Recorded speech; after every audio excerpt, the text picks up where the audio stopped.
Lo había anunciado Pablo, está con nosotros la diputada provincial Alicia Gutiérrez, que nos está visitando un poco en el marco de lo que fue en la Ciudad de las Rosas, en la Biblioteca Sarmiento, la exposición de lo que es rescatar, mantener viva la memoria de los argentinos junto a un nieto recuperado de nuestra ciudad, un hecho que convulsionó a la ciudad en su momento, y nos acompaña también Eduardo de Piante. Bienvenidos. ¿Qué tal? Bueno, cuando no hace mucho tiempo, justamente cuando Mario Bravo estuvo, lo nombro así porque la gente lo conoció mucho tiempo así en nuestra ciudad, ¿no? Cuando Mario estuvo en la conferencia de prensa en Buenos Aires, en el local de Abuelas, uno respiraba un aire realmente que era conmovedor. Era muy difícil mantener el equilibrio emocional estando rodeado de esas personas. Y lo que me vino un poco a la cabeza fue lo que vivieron esas personas, esas historias que a usted le tocó en su familia, ¿no, Alicia? Sí, en mi familia y en todos los que militaban conmigo en el centro de estudiantes, de los cuales 5 fueron asesinados, compañeras y compañeros. Y bueno, eso que vos decís es muy difícil de sustraerse a un clima como ese, ¿no es cierto? Y a pesar de los años transcurridos, nosotros seguimos recordando con mucho dolor, pero a la vez con mucha alegría de haber compartido la militancia, el paso por la universidad. Recordamos a nuestras compañeras y compañeros, lo mismo que, bueno, no sé si ustedes saben que el mayor número de detenidos desaparecidos eran trabajadores, ¿no es cierto? Docentes, metalúrgicos, etcétera, de distintas ramas, y en segundo nivel los estudiantes, ¿no? Y bueno, nosotros recordamos no solo cada 24 de marzo, a veces en un cumpleaños, nos falta alguien, ¿no es cierto? Y en el caso de nuestros familiares, también yo recuerdo a mis padres que siempre para ellos había una silla vacía cada cumpleaños, cada Navidad, cada Año Nuevo. Es un dolor que nos cierra, una herida que nos cierra, y sobre todo cuando no hubo justicia. Nosotros, bueno, algunos juicios se han llevado adelante y faltan muchos otros, y algunos nietos se han recuperado, por suerte, más de 116 nietos, pero todavía faltan eran cerca de 500 los niños y niñas sustraídos a sus familias y que no recuperaron su identidad. Muchos ahora son ellos los que buscan su identidad y entonces la han recuperado. Y esto también que vos decías de Mario es muy importante, porque es acá mismo se corporiza y se ven también las consecuencias de la dictadura militar, ¿no es cierto? Lo que quedó bien en el juicio a las juntas, quedó bien claro que esto fue terrorismo de Estado, que fue implementado desde el aparato del Estado, por eso son delitos de lesa humanidad, y pasen los años que pasen, no hay límite para esto, no prescriben, entonces se pueden seguir haciendo los juicios. Por supuesto que muchas de las víctimas del terrorismo de Estado han muerto, muchos genocidas, asesinos también han muerto, y muchos familiares que estaban dispuestos a declarar también, porque, claro, son más de 40 años, ¿no? Eduardo, te tocó vivir esa época también, y uno recuerda, yo recuerdo también, somos más o menos de la misma edad, escuchar en esa época, ¿no?, lo que sucedía, algo habrán hecho, o quizás en qué cosas habrán andado, o sea, una ignorancia de parte de la sociedad.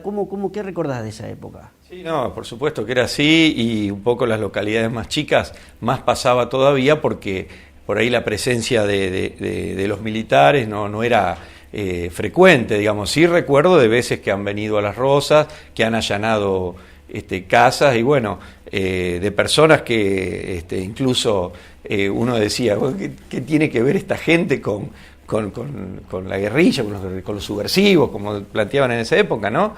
Que tiene gente que ni siquiera participaba en política. Por supuesto, había mucha gente que participaba en política, tenía militancia partidaria o gremial o en instituciones, y bueno, y uno fue indagando, averiguando y enterándose de todo lo que pasaba. No todo al igual, ¿no? Porque había mucha gente que por distintos motivos nunca, o por lo menos en esa época nunca se enteró. Bueno, pero uno que tenía amigos, parientes, amigos más grandes, parientes que fueron, digamos, tocados por estas mentes o suposiciones de que algo habrán hecho, y que algunos en caso hacían mucho, pero lo mucho que hacían eran participar en una biblioteca o en política, y bueno, pero eso era basta para que sean enemigos de este plan sistemático de aniquilación de todos los que podían ser algún tipo mínimo de estorbo para el proyecto que tenían, este proyecto internacional, que acá lo materializaban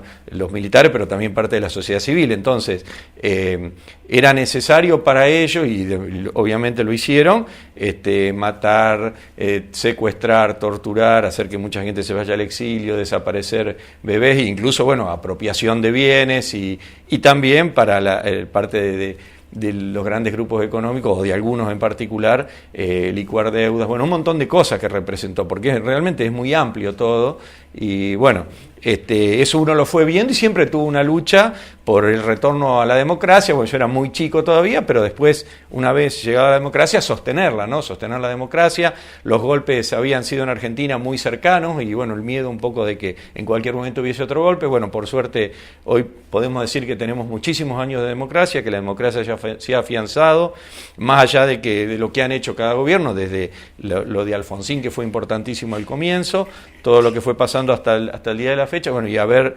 podido en estos últimos tiempos comenzar los juicios a los genocidas, es algo muy importante, y el tema también que es de esta última etapa, la recuperación de los bebés apropiados, bueno, también yo creo que son de la última etapa, y bueno, eso ha hecho que mucha gente se tome conciencia después de mucho tiempo de lo que había pasado, ¿no? Y lo que vos decías de Mario, por ejemplo, acá en esta zona se vivió muy intensamente, ¿no? Claro.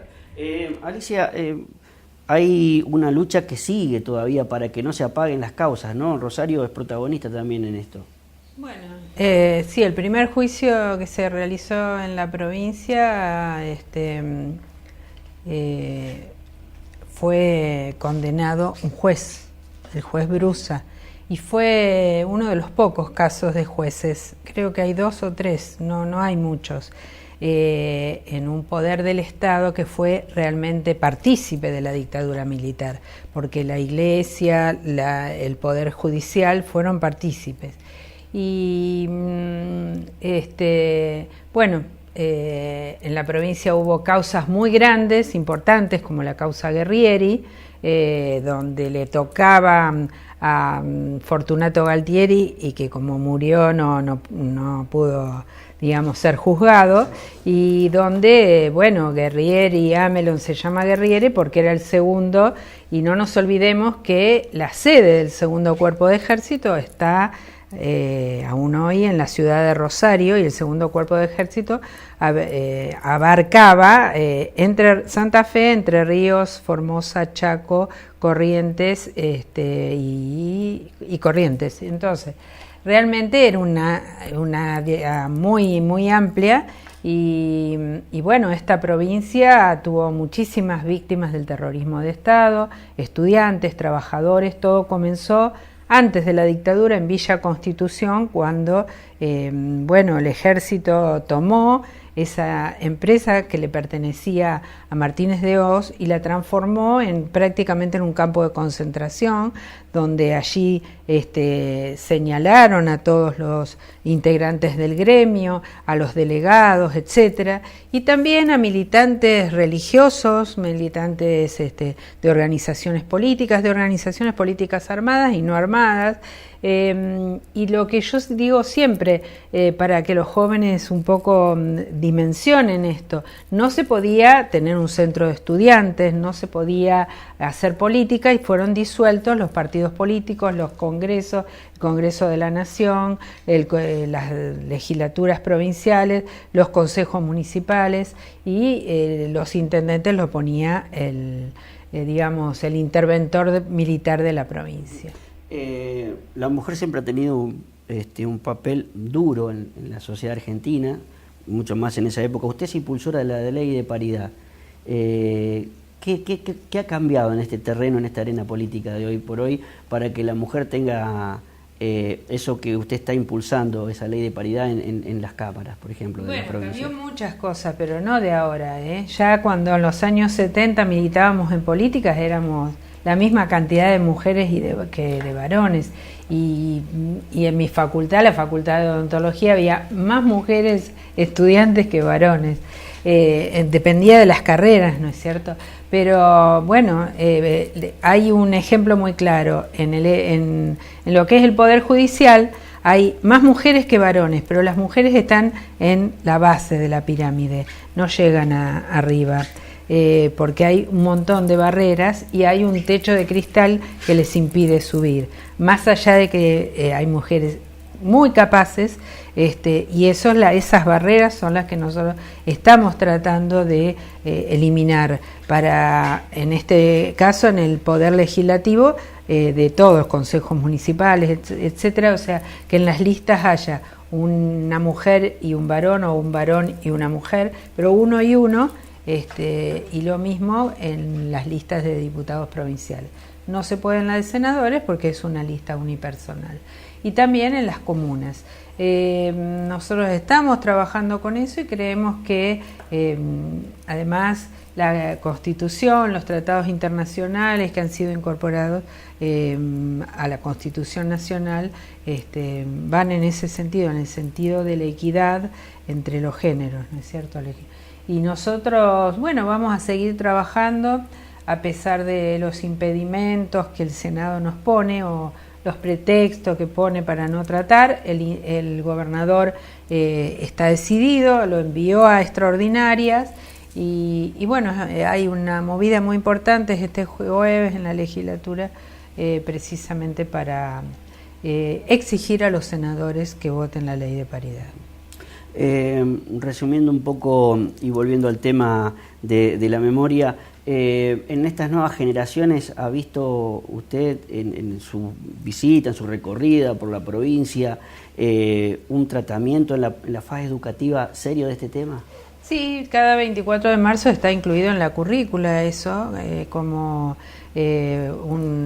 el aniversario del Día de la Memoria, la verdad, la memoria y la justicia, está incorporado en la currícula y se habla de este tema, se discute, y lo que hemos visto es, por ejemplo, en Rosario, en Santa Fe, donde se hacen marchas masivas. 24 hubo 50.000 personas en el Monumento a la Bandera, más de 20 cuadras de movilización, y donde había una gran cola de estudiantes secundarios con sus carteles de escuela tal, o sea que hay una toma de conciencia que va aumentando año a año sobre la dictadura y las consecuencias de la dictadura, que, como dijo Eduardo, no se llevó a cabo porque había 4 malos, ¿no? Se llevó a cabo para implementar un plan económico que, si nosotros vamos mirando, aún las consecuencias las estamos padeciendo hoy, ¿no? Eso creo que lo importante es que decirlo, que no fue solo un golpe militar, sino cívico-militar, como lo que yo decía de Martínez de Hoz, dueño de Acindar, y tantos otros, ¿no?, civiles que participaron, y que esperamos poder juzgar a todos aquellos que tuvieron intervención. Se han realizado numerosísimos juicios en todo el país, pero todavía también faltan muchos, y esperemos que no sigan desmantelando el gobierno nacional a la justicia federal, como lo está haciendo, a los lugares o los juzgados que se dedicaban a las causas por delito de lesa humanidad. Es un tema, todo un tema es en la actualidad, ¿no?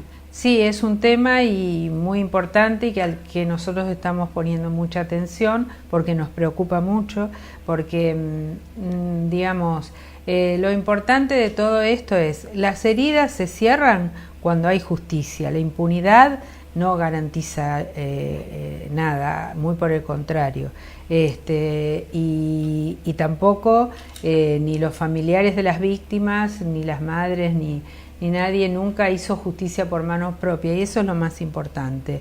En estos 40 años ni un solo genocida murió asesinado por algún familiar, sino que siempre la consigna fue verdad, justicia y condena a los genocidas. Y ese camino ha sido respetado absolutamente por todos los familiares, ¿no? Diputada Alicia Gutiérrez, Eduardo Piander, muchas gracias por habernos visitado.